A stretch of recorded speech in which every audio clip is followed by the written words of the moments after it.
ছোট থেকে মায়ের মুখে শুনেছি বাপের বাড়ি নাকি মেয়ের নিজের বাড়ি নয়।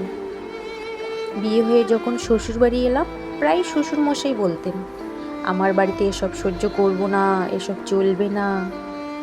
সেদিন বুঝে গিয়েছিলাম ও বাড়িটা আমার শাশুড়ি মায়ের নয়। আমার তো প্রশ্নই ওঠে না। আমার বিয়েতে পাওয়া গয়না বিক্রি করে আর কিছু লোন করে আমার স্বামী ফ্ল্যাট নিলেন। আমি মনের মতো করে সাজালাম, ভাবলাম আমার বাড়ি। বুধবার করে দুপুরবেলা খালপাড়ের কাজের মেয়েদের নিয়ে শুরু করলাম সেলাই ক্লাস। একদিন আমার স্বামী জানতে পেরে স্পষ্ট ভাষায় বলে দিলেন, আমার বাড়িতে বস্তি ঢোকানো চলবে না। সেই দিন আবার বুঝলাম এই চার দেওয়াল, এই ছোট্ট ছাদটাও আমার বাড়ি নয়।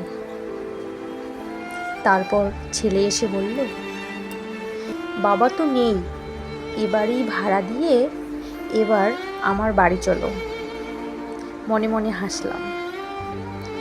তারপর একটু থমকে কাউকে কিছু না বলে বেরিয়ে পড়লাম পথে। হয়তো নিরুদ্দেশের বিজ্ঞাপন বার হবে, কিন্তু জানেন, আমি নিরুদ্দেশ নই। আমি নিরুদ্দেশ নই।